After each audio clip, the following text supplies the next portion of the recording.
Horas, Amang dan Inang, kita bertemu kembali dengan renungan harian Carpe Diem untuk merenungkan firman Tuhan di hari ini, Kamis 15 Juni 2023. Kiranya di hari ini damai sejahtera Allah yang melampaui segala akal, memelihara hati dan pikiranmu di dalam Kristus Tuhan kita. Marilah kita memulai renungan firman Tuhan dengan menyanyikan buku ND nomor 470 bait yang kedua dan yang keempat.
Firman Tuhan untuk kita renungkan hari ini adalah yang tertulis dalam Filipi 4 ayat 8. Jadi akhirnya saudara-saudara, semua yang benar, semua yang mulia, semua yang adil, semua yang suci, semua yang manis, semua yang sedap didengar, semua yang disebut kebajikan dan patut dipuji, pikirkanlah semuanya itu.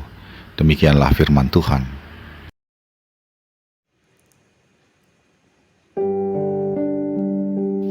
Ada sebuah ilustrasi klasik tentang seorang ibu yang sepanjang tahun bersedih hati. Dia punya dua anak.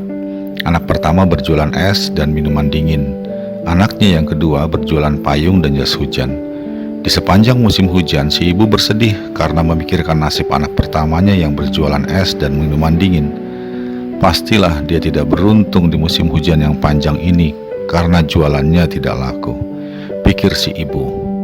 Musim hujan berganti dengan musim panas. Si ibu pun ternyata tetap bersedih memikirkan nasib anak keduanya yang berjualan payung dan jas hujan. Pastilah ia tidak beruntung di musim panas yang panjang ini karena tidak ada orang yang memakai jas hujan, pikir si ibu sepanjang hari. Dari kisah tersebut dapat kita katakan bahwa yang membuat orang bersuka cita atau bersedih selalu adalah apa yang ada dalam pikirannya atau apa yang dia pikirkan, bukan semata-mata kenyataan yang ada dalam hidupnya. Kepada jemaat Filipi, Paulus meminta untuk bersukacita selalu dalam Tuhan. Untuk dapat selalu bersukacita, Paulus menasihati, seperti yang menjadi firman Tuhan perenungan kita hari ini. Jemaat memikirkan semua yang benar, semua yang mulia, semua yang adil, semua yang suci, semua yang manis, semua yang sedap didengar, dan semua yang disebut kebajikan dan patut dipuji. Nasihat ini menjadi penting mengingat kondisi jemaat yang sedang dalam perjuangan menghadapi musuh-musuh iman mereka yang membuat mereka dalam kesulitan. Dengan memikirkan semua yang benar, semua yang mulia, semua yang adil, semua yang suci, semua yang manis, semua yang sedap didengar, dan semua yang disebut kebajikan dan patut dipuji, jemaat dapat terhindar dari hati yang bersedih akibat kondisi perang melawan musuh iman mereka. Sahabat Carpe Diem yang dikasihi Tuhan, apa yang terjadi di luar diri kita mungkin banyak yang tidak bisa kita ubah. Namun oleh karena iman dan kasih karunia yang kita terima dari Kristus, kita bisa mengubah pola pikir kita. Pola pikir tentang apa yang terjadi di luar kita yang menimpa diri atau keluarga kita. Contohnya adalah ketika ada orang yang membenci kita karena berlaku benar seturut kehendak Kristus. Daripada marah-marah karena kondisi itu, Lebih baik kita berpikir bahwa kebencian itu adalah cara Tuhan untuk membentuk kita menjadi lebih sabar, lebih teguh beriman, untuk dapat menghadapi tantangan yang lebih besar lagi, sehingga kita bisa naik level. Itu adalah berpikir yang benar, yang mulia, yang suci, yang manis, dan sedap didengar serta disebut kebajikan. Dengan begitu, kita dapat terus bersuka cita sekalipun dalam keadaan dibenci oleh orang lain. Dan hal itu hanya dapat dilakukan jika kita mengamini bahwa tentang kita, Tuhan selalu berpikir yang benar, yang baik, yang suci, yang adil, yang manis, dan yang sedap didengar. Karena itu kita percaya tidak ada yang buruk yang Tuhan izinkan menimpa kita. Semuanya yang baik, yang berasal dari Tuhan, yang Tuhan datangkan bagi kita. Amin.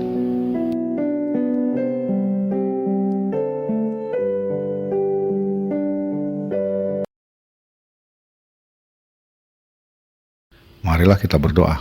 Ya Allah Bapa kami, kiranya Roh Kudus terus mengajar kami untuk dapat melihat segala sesuatu dengan pola pikir dari Tuhan, yaitu apa yang baik, apa yang benar, apa yang suci, apa yang mulia, yang sedap didengar, dan patut dipuji, dan yang disebut kebajikan. Sehingga kami terhindar dari hati yang bersedih oleh karena kami melihat segala sesuatu tidak sesuai dengan kehendak kami. Dalam Yesus Kristus kami berdoa. Amin. Kasih karunia dari Tuhan kita Yesus Kristus, anugerah dari Allah Bapa kita, dalam persekutuan dengan Roh Kudus kiranya menyertai engkau sekalian. Amin.